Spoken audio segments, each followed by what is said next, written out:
চাবুৱাৰ এখন ব্যতিক্ৰমী চৰকাৰী প্ৰাথমিক বিদ্যালয়। এই মুহূৰ্তত মই উপস্থিত আছো চাবুৱাৰ ডঙৰচুক প্ৰাথমিক বিদ্যালয়ত আৰু এই বিদ্যালয়খনত এইটো কাৰণে ব্যতিক্ৰমী বুলি কৈছো যে ইয়াত আচলতে পাঠ্যপুথিৰ লগতে ইয়াক দিয়া হয় কাৰিকৰী যি শিক্ষাৰ জ্ঞান, এই জ্ঞানো দিয়া হয়। মই আৰু এটা কথা উল্লেখ কৰিব লাগিব, অতিকৈ সুখৰ কথা যে এই বিদ্যালয়খনৰ যিগৰাকী প্ৰধান শিক্ষক গুণীন্দ্ৰ গোহাঁই, তেখেতে এইবাৰ ৰাজ্যিক কীৰ্তি শিক্ষক বঁটা লাভ কৰিছে। মই তেখেত আহি আছে, মই তেখেতৰ পৰাও কিছু মন্তব্য ল'বলৈ চেষ্টা কৰিম। এটা কথা উল্লেখ কৰিব লাগিব, চৰকাৰী বিদ্যালয়সমূহত যেনেধৰণে আচলতে পাঠ্যক্ৰম চলি থাকে আৰু তাৰ পৰা আপুনি প্ৰধান শিক্ষক হিচাপে এক ব্যতিক্ৰমী ৰূপত বিদ্যালয়খনক আগবঢ়াই নি আছে। আৰু এটা সুখৰ কথা, আপুনি এইবাৰ ৰাজ্যিক কীৰ্তি শিক্ষক বঁটা লাভ কৰিছে। প্ৰথমতে আপোনাৰ মনৰ অনুভৱ বা আপুনি ইয়াৰ পিছত কেনেকুৱা ধৰণৰ কি পৰিকল্পনা লৈ আপোনাৰ চাকৰি জীৱন আগবঢ়াব?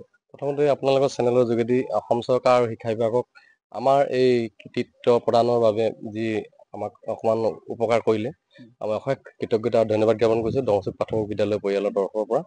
আৰু আচলতে আমি আমাৰ এটা লক্ষ্য আছে যে আমি অকল আনুষ্ঠানিক শিক্ষাৰ লগতে ছাত্ৰ ছাত্ৰীসকলক যদি আমি ব্যৱহাৰিক শিক্ষা বা জীৱন শিক্ষাৰ ওপৰতো তেওঁলোকৰ যদি জীৱনৰ ভেটিটো যদি প্ৰাথমিক স্তৰতে যদি অকণমান সম্যক ধাৰণা এটা প্ৰদান কৰি যাব পাৰো, তাৰ প্ৰতি আমি লক্ষ্য ৰাখি তাৰ লগত উদ্দেশ্য ৰাখি কিছুমান কাম কৰি গৈছিলো। আৰু এই কামৰ যোগেদি হয়তো অসম চৰকাৰ বা শিক্ষা বিভাগে আমাৰ কামখিনি আপোনালোকৰ জৰিয়তে ছ'চিয়েল মিডিয়াৰ জৰিয়তে পৰ্যবেক্ষণ কৰি আমাক এই কৃতিত্ব প্ৰদান কৰিছে। আৰু এই কৃতিত্বৰ বাবে অকল মোৰ লগতে এইখন বিদ্যালয়ৰ আমাৰ সহশিক্ষয়িত্ৰী সহকৰ্মীসকল, ৰন্ধনকৰ্মীৰ পৰা আদি কৰি এই গাঁৱৰ সমূহ জনগণ আৰু ছাত্ৰ ছাত্ৰীসকলক মই ইয়াৰ বাবে তেওঁলোকক কৃতিত্ব প্ৰদান কৰিছো।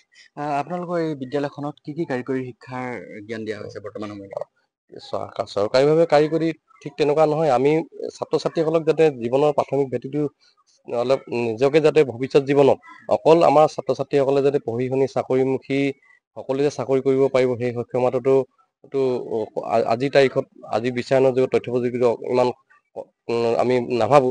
সেইকাৰণে তেওঁলোকক যাতে ইয়াতে প্ৰাথমিক স্তৰত জীৱন ভিত্তিক যদি কাৰ্যকলাপ আমি কাৰিকৰী দিশত যদি তেওঁলোকক আগুৱাই নিব পাৰো, নিশ্চয় তেওঁলোকে তেতিয়া অন্ততঃ জীৱনৰ প্ৰতি এটা অনীহা ভাৱ নাহি তেওঁলোকে জীৱনক এটা ধনাত্মক দৃষ্টিৰে চাই ভৱিষ্যত জীৱনক লক্ষ্য এটা পূৰ্ণতা লাভ কৰাৰ খাতিৰত আৰু দেশৰ বিকাশত যাতে তেওঁলোকে যাতে ক্ষুদ্ৰতম হ'লেও অৰিহণা যোগাব পাৰে, তাৰ প্ৰতি আমি কাম কৰিছিলো। তাৰ ভিতৰতে আমি পথাৰলৈ যোৱাৰ কাৰ্যসূচী লৈছিলো। খেতি বাতিৰ লগত তেওঁলোকক, কৃষি কৰ্মৰ লগত তেওঁলোকক জড়িত কৰা, কেনেকৈ জড়িত কৰিব পাৰি, কেনেকৈ কৃষি কৰ্মৰ যোগেদি নিজৰ জীৱন ধাৰণৰ প্ৰণালী উন্নত কৰিব পাৰি, সেইখিনি আমি কৰিছিলো। আমি চুলি কটা যি চেলুনৰ বা সৰু ক্ষুদ্ৰ উদ্যোগ বা নিজৰ হাতৰ বিদ্যা যোগেদি কেনেকৈ এজন চেলুন বা এজন চুলি কটা ব্যক্তিয়ে বা তেনেধৰণৰ কাৰিকৰী বিভাগে নিজৰ লগতে দেশৰ প্ৰগতিত অৰিহণা যোগায়, সেইখিনিও আমি কাম কৰিছিলো। আমি তাঁতশালৰ যোগেদি থলুৱা ক্ষুদ্ৰ উদ্যোগ, তাঁতশালৰ যোগেদি তেওঁলোকে কেনেকৈ তেওঁলোকক আমি নিজৰ হাতে অভিভাৱকৰ যোগেদি বা গাঁও সচেতন ব্যক্তিৰ যোগেদি, সমল ব্যক্তিৰ যোগেদি তেওঁলোকক আমি তাঁত বাতি কৰাইছিলো। তাৰ যোগেদি কেনেকৈ আমি বস্ত্ৰ উৎপাদন কৰি নিজৰ লগতে সমাজৰ লগতে দেশৰ বিকাশত অৰিহণা যোগাব, সেইখিনিৰ লগত আমি কাম কৰাইছিলো। এনেধৰণে বিভিন্ন ধৰণৰ কাম আমি হাতত লৈছিলো। আৰু এইখিনি ক্ষেত্ৰত আমাক যি ধৰণে গাঁৱৰ সমাজে বা বিভিন্নজন ব্যক্তিয়ে আমাক সহযোগিতা কৰিছিল আৰু ছাত্ৰ ছাত্ৰীসকলে সেই সহযোগ লৈ আচলতে তেওঁলোকে নিপুণ হৈছে। আৰু আমি ভাবিছো যে এই প্ৰাথমিক পৰ্যায়তে তেওঁলোকে এনেকুৱা ধৰণৰ জ্ঞানখিনি লৈ নিশ্চয় তেওঁলোকৰ জীৱনত এইখিনি এদিন হলেও কামত আহিব বুলি আমি গভীৰ আশাবাদী। বাকী চৰকাৰী যিসমূহ বিদ্যালয় আছে, এই বিদ্যালয়সমূহৰ প্ৰধান শিক্ষকৰ লগতে বাকী শিক্ষকসকলক কিবা আহ্বান জনাব নেকি? নিশ্চয়। আচলতে আমি আহ্বান জনাব পৰা ব্যক্তি নহয়, সকলোৱে চাকৰিটোক মই তেওঁলোকৰ মানে মোৰ কোনো ধৰণৰ তেনেকুৱা আহ্বান বা পৰামৰ্শ নহয়। নিজে আমি ভাবি ল'ব লাগে চাকৰিটো এটা, আমি শিক্ষকৰ চাকৰিটো এটা চাকৰি নহয়। ইয়াক লগতে আমি সেৱাৰ মনোভাৱ যদি আমাৰ নাথাকে, অন্তৰত যদি চাকৰিৰ লগতে সেৱাৰ মনোভাৱটো যদি আমি এখন সমাজৰ দেশ গঢ়োতা, সমাজ গঢ়োতা, আমাৰ মাজত যদি সৃষ্টিশীল প্ৰতিভাসমূহ যদি আমাৰ যি অকণ আছে, সেইকণ যদি আমি ছাত্ৰ ছাত্ৰীসকলক দি যাব নোৱাৰো আৰু সেয়া মনোভাৱে যদি আমি দান দি যাব নোৱাৰো, তেনেহলে আমাৰ হয়তো চাকৰি কৰিও আমি সুখ নাপাওঁ আৰু আমাৰ ছাত্ৰ ছাত্ৰী ভৱিষ্যত জীৱনত যে বহুত কিবা কৰিব তাৰ পৰা আমি আশা নকৰো। সেইকাৰণে মই শিক্ষক সমাজৰ প্ৰতি এটা অনুৰোধ জনাব বিচাৰিছো, মোৰ কাটৰ আহ্বান আচলতে, যে চাকৰি বৃত্তিটোৰ লগত যাতে সেৱাৰ মনোভাৱটো ওতঃপ্ৰোতভাৱে জড়িত কৰায় অন্ততঃ ছাত্ৰ ছাত্ৰীসকলক দেশ গঢ়াত যাতে তেওঁলোকক উৎসাহ প্ৰদান কৰে। ধন্যবাদ।